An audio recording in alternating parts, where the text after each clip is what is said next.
Salut, c'est Paul. La semaine dernière, j'ai fait une vidéo où je t'expliquais que j'étais rentré dans les défis et que par contre, j'avais pris un peu de temps pour savoir si oui ou non, il y avait un vrai potentiel sur les défis. Alors aujourd'hui, je vais te montrer ce qui pour moi a fait pencher la balance dans le sens des défis.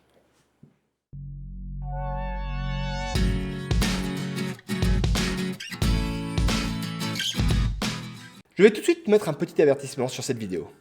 Ici, je vais considérer le trading de sa manière la plus basique, à savoir des positions acheteuses ou vendeuses, et sur lesquelles, en gros, on a une chance sur deux que le marché aille dans un sens ou dans l'autre. Donc ne sois pas étonné ici si je ne parle pas de stratégie forte de trading, si je ne parle pas de choses comme ça. Mon but ici est juste de t'expliquer pourquoi je pense que les défis sont une vraie opportunité pour notamment les traders qui veulent gérer les fonds de manière assez spécifique.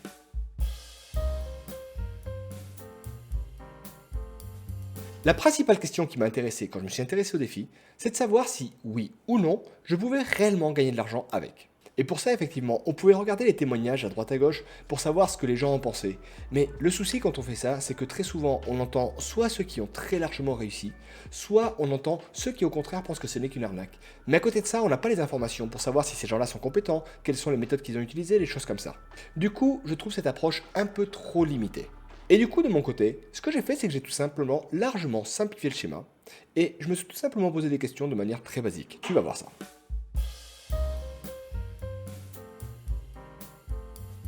La première question à laquelle j'ai voulu répondre, c'est globalement, combien ça va me coûter pour réellement réussir à rentrer dans les défis? Quand on regarde au niveau des différentes phases qui nous permettent de rentrer dans les défis, on voit qu'il y a quand même deux choses importantes qui ressortent. Ces deux choses-là sont tout simplement, d'une part, donc la target, à savoir l'objectif qui nous permet de valider chaque phase, et d'autre part, les raisons qui nous font perdre les défis. Donc ça peut être le drawdown quotidien ou le drawdown maximal. Alors du côté du drawdown quotidien, pour le moment on va le laisser comme ça, et on va supposer qu'on arrive à le gérer, à savoir qu'on ne fait pas plus de 5% de drawdown quotidien. Donc si on regarde au niveau du bilan global, voilà à quoi ça ressemble. Comme tu peux le voir, effectivement si on se dit qu'on a un objectif à 8% pour réussir à passer les défis, et que notre perte max tolérée est à 12%, globalement, on voit que les chances sont en notre faveur. On a plus de chances de réussir à passer les défis que de les rater. Donc ça c'est pour la phase 1. Si on regarde pour la phase 2, là cette fois-ci, l'objectif est à 5% et on a toujours un drawdown max à 12%. Ça veut dire que cette fois-ci, si je remets ça sur un camembert propre, tu peux constater qu'effectivement, on a une fois de plus bien plus de chances de réussir à passer les défis qu'à échouer dessus. Par contre, le fait qu'effectivement on soit obligé de faire la phase 1 puis la phase 2 nous oblige d'une certaine manière à cumuler ces deux phases. Et là, voilà à quoi ressemblent nos chances de réussite. Alors, je sais que souvent les gens s'arrêtent sur ce chiffre et vont se dire en fait c'est complètement nul, finalement c'est assez loin de réussir à rentrer réellement dans les défis. Mais là où je trouve qu'il y a une vraie erreur, c'est de penser que justement la partie la plus importante est sur les évaluations. La partie la plus importante de la rentabilité ne se fera pas en réalité sur l'argent que tu vas économiser sur les évaluations. Le plus intéressant arrive justement par la suite.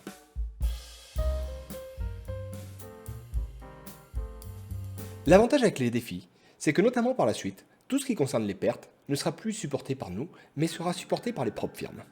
Donc du coup, ça veut dire quoi?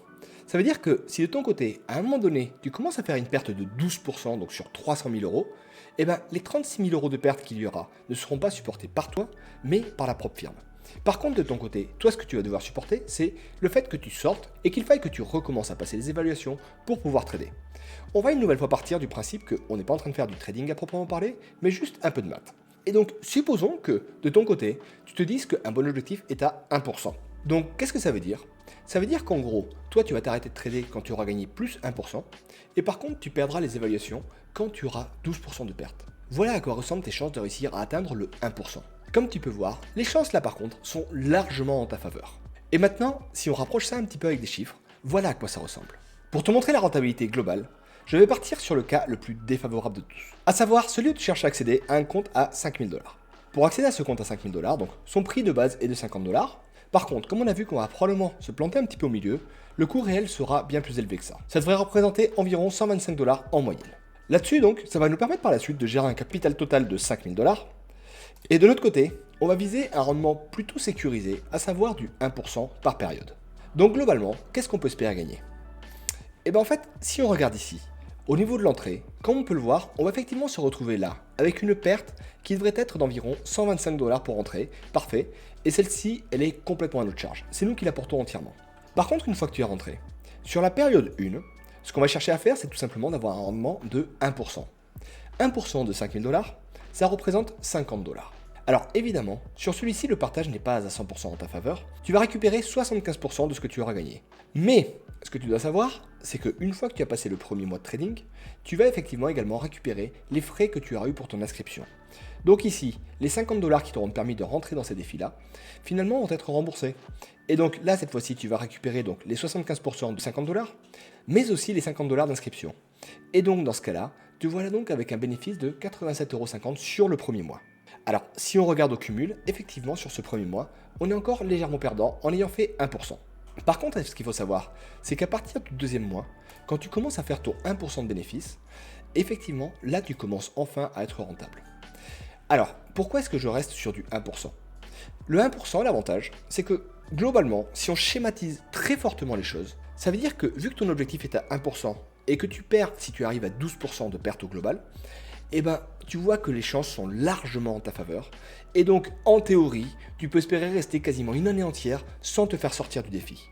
Et donc là, si on commence à regarder effectivement là-dessus, entre les bénéfices et le partage, on voit que rapidement, on se retrouve effectivement ici avec notre cumul qui commence à augmenter très fortement.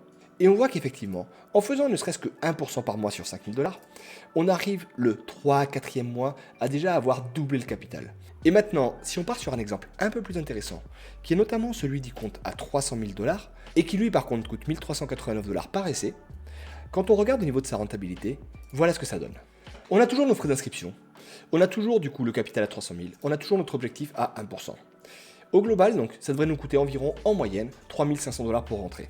Par contre, ici, quand on regarde, on voit que déjà, juste après la première période, nos 3500 $ ont été remboursés.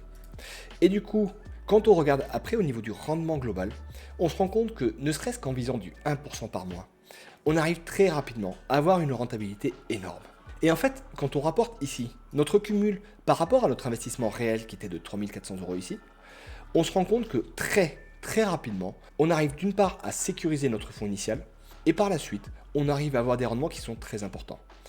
À partir de là, de mon côté, je me suis dit qu'effectivement, il y avait un véritable intérêt. Et en plus de ça, là, je ne suis pas parti sur une optimisation spécifique avec des robots. Là, je ne suis pas parti sur des choses très compliquées au niveau trading. Je suis simplement parti du principe que j'ai autant de chances de gagner que de perdre. Mais donc, ça veut dire qu'on peut effectivement faire encore mieux que ça. Alors que là, on est déjà sur des rendements qui dépassent les 100% de manière très rapide.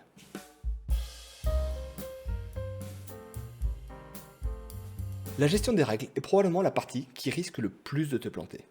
Et très souvent, j'ai eu pas mal de personnes qui effectivement m'écrivaient parce qu'elles avaient réussi à payer une personne qui les avait fait rentrer dans les défis ou des choses comme ça. Et le bilan avec ça, c'est que ces personnes se retrouvaient à gérer des comptes, mais elles ne savaient pas ce qu'elles devaient faire. Et en gros, ce que tu dois comprendre, c'est que s'il y a une raison qui te fera perdre sur le défi, c'est principalement le non-respect des règles. Et clairement, le non-respect des règles fait que la rentabilité qu'on pouvait observer ici peut complètement disparaître à cause de ça. Alors, de mon côté, pour respecter ces règles, justement, ce que j'ai fait, c'est que j'ai développé mon propre robot qui est là justement pour s'assurer que je sois en train de suivre ce plan-là. Et donc mon objectif là-dessus, c'est d'avoir un robot sur qui je puisse m'appuyer pour s'arrêter quand on s'approche des drawdowns quotidiens, pour passer les bons trades au bon moment, pour faire en sorte que j'arrive à compléter le nombre de jours de trading et des choses comme ça. Mais ce que tu dois comprendre là-dessus, c'est que si de ton côté tu veux y aller seul, c'est tout à fait faisable. Par contre, il va réellement y avoir du travail pour réussir à gérer comme il faut ces règles-là, pour ne pas se faire sortir de manière basique et ne plus être rentable dans ce cas-là. Alors, si de ton côté, tu n'es pas encore forcément à l'aise avec le robot, surtout déjà, n'hésite pas à faire un tour dans la description. Il y a un lien vers ma formation offerte qui dure 1h30 et où je vais te montrer comment faire pour faire fonctionner comme il faut les robots. Du choix du courtier pour faire tes essais en démo, à l'installation au paramétrage de la plateforme MetaTrader 4 et au paramétrage d'un robot que je t'offre. Ce ne sera pas un robot destiné au défi, mais déjà ça te permettra de voir que finalement le paramétrage des robots est quelque chose qui est tout à fait accessible. Et avant que j'oublie, si de ton côté, tu as envie de me soutenir dans le travail que je fais notamment à travers de cette chaîne et que les défis sont quelque chose qui t'intéresse, il y a dans la description un lien vers MyForexFunds qui est justement la plateforme que j'utilise pour faire les défis. Alors n'hésite pas à l'utiliser, clairement je te le dis, c'est un lien affilié qui me rapporte un tout petit peu lorsque quelqu'un s'inscrit. Donc si mon travail te plaît et que tu as envie de l'encourager et aussi que les défis t'intéressent, n'hésite pas à passer par le lien affilié. De mon côté ça me rapportera un petit quelque chose et ce sera une manière pour toi de me remercier du travail que j'effectue. Et évidemment, je ferai d'autres vidéos pour montrer les résultats que j'ai réellement eu avec les défis. Alors, si le sujet t'intéresse, n'hésite pas à t'abonner à la chaîne et à mettre la petite cloche pour savoir quand j'en parlerai. Allez, maintenant je vais te laisser et je te dis à la prochaine. Ciao!